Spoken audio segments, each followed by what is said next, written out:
Today, I'll be looking at how much you need to retire and what you need to consider to prepare for retirement. One of the biggest shocks that people face is realizing that they're nowhere near as prepared for retirement as they thought they were. And it often comes down to drastically underestimating how much money they actually need to retire. Over my many years operating in the financial services industry, I've seen countless individuals enter their 60s only to discover that they're falling short of their retirement goals by hundreds of thousands, if not millions of dollars. And that's exactly why we're making this video today, to give you insight on how much you really need to retire comfortably and why your current savings might not cut it. Let's get right into it. First, let's give you some data on what you actually need to retire for your situation. In a research report published by Fidelity Investments, they estimate how much the average person may require for retirement at various retirement ages. They do so in the context of a savings factor of the person's pre-retirement income.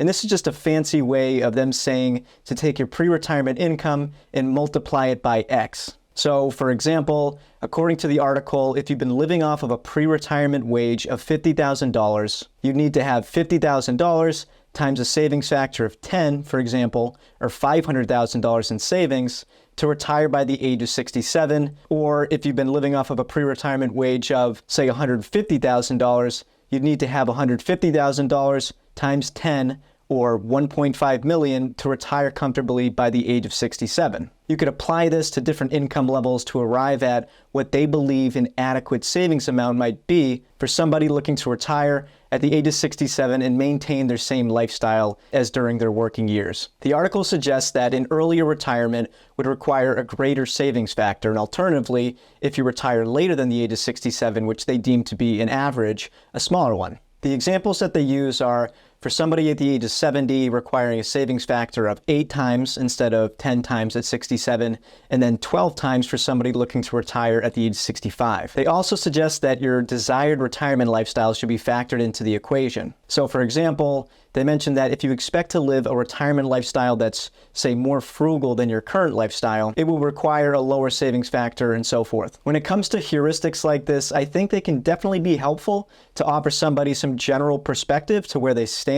But at the same time, I believe they can also be very dangerous, particularly if they're used as the sole decision-making factor in somebody's decision to retire. These estimates are based on average assumptions, but the reality is that I've yet to meet a client who's exactly like another. Retirement involves so many unique variables that it's impossible to distill them into a single uniform number and then expect it to lead to an informed decision. Now let's move on to why someone might not be ready for retirement. What factors determine if you're ready to retire? The 3 main factors that ultimately determine if you're ready for retirement are 1, your available savings, 2, your portfolio income need in retirement, and 3, your investment risk-return profile.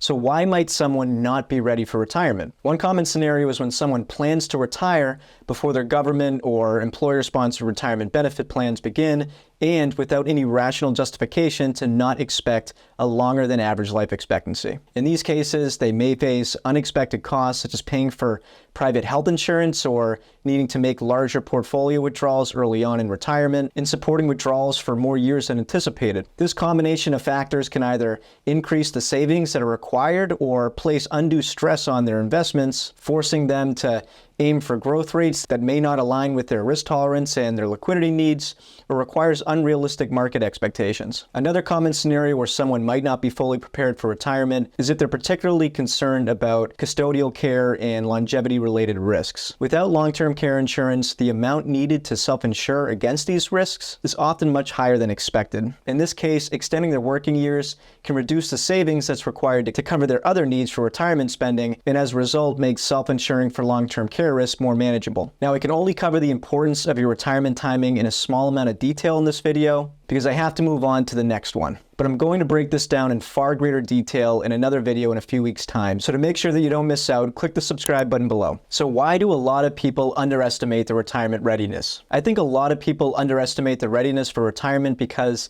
they don't have a clear understanding of what they're spending. While this isn't always the case, I've worked with plenty of clients who maintain a strict budget. It's very common for pre-retirees to be unsure of their actual expenses. In most cases, people underestimate their retirement costs by the amount of their intermittent expenses for home improvements or other atypical costs, but I've even seen underestimations as high as $30,000 per year. If you don't know what you're spending, you're by definition going to miscalculate your savings needs, which can leave you less prepared for retirement than you might think. Another common issue that tends to catch pre-retirees off guard is their expectations for investment growth. We've had a few hiccups, but generally speaking, investment returns in the last decade and a half have been pretty spectacular. I think there's a lot of recency bias out there where people are counting on above average returns when in reality, it's more likely that we have returns that are closer to their long-term average, if not below their long-term average, over the next few decades. This is important because a savings requirement calculation is going to be very sensitive to the assumed growth rate on the retiree's portfolio. So if somebody is assuming that they'll earn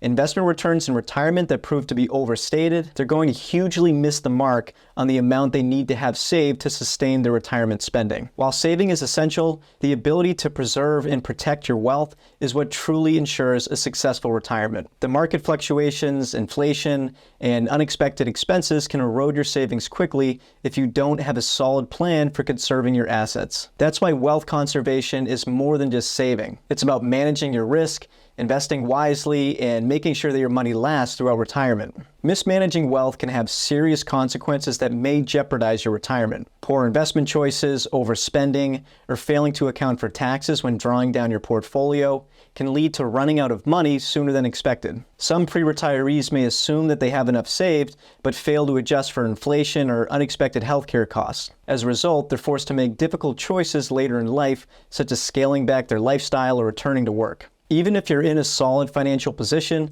failing to conserve your wealth properly can unravel years of smart financial decisions. For example, failing to insulate your portfolio from short-term fluctuations can result in being forced to realize losses when you could have otherwise carved out a portion of your portfolio to buy, say, a guaranteed bond ladder. Similarly, failing to have a withdrawal strategy that accounts for both market conditions and taxes could see your money deplete faster than you planned. Some important factors to consider when you're trying to conserve your wealth are how you're managing your risk without missing the mark on your growth needs and how you're spending down your money. You should be in a position where your retirement plan will hold up under any investment outcome. It's important to plan ahead for this stuff because retirement really limits your flexibility. Once your wages drop off, most people are forced to rely on their savings to meet a good chunk of their ongoing spending needs. Optimizing your finances helps to ensure this limited income lasts. We're also living longer. You'd be surprised by how likely you or your spouse is to live into their 90s. For a married couple age 63 today,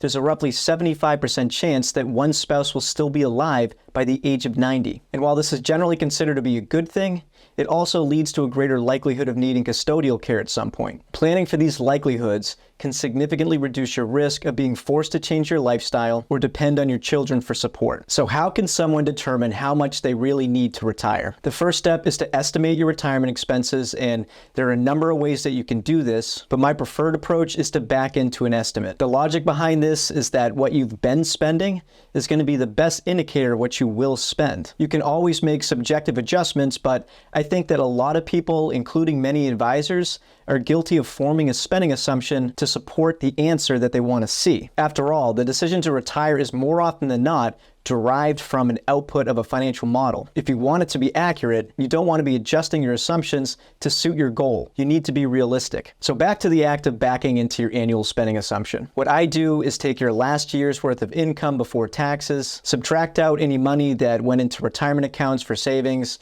and money that you paid out in income taxes. This will then show you how much money that you had available to spend if you've been steadily adding to non-retirement accounts like your bank savings accounts because you weren't spending these dollars, and then adding back and adjusting for items that wouldn't normally be captured in your cash flow for things like intermittent home upkeep or new vehicle purchases. The second step is to determine what you'll have available for income and when. This involves taking stock of your expected Social Security and pension benefits at various filing ages. You want to pay attention to whether or not these income sources have survivor benefits and if they're inflation adjusted. The final step is to model your expected future income against your future expected spending. The The difference is to be taken from your portfolio, which should assume to fluctuate at a reasonable rate of return based on your investment allocation. You can do this in an Excel spreadsheet or through financial planning software. To determine if you're prepared, I believe that you want to see your money lasting to a reasonable life expectancy. Depending on your approach to how you're modeling the investment returns, I typically like to see my clients' money solidly lasting into their 90s. If the return assumption being used is a linear return, meaning that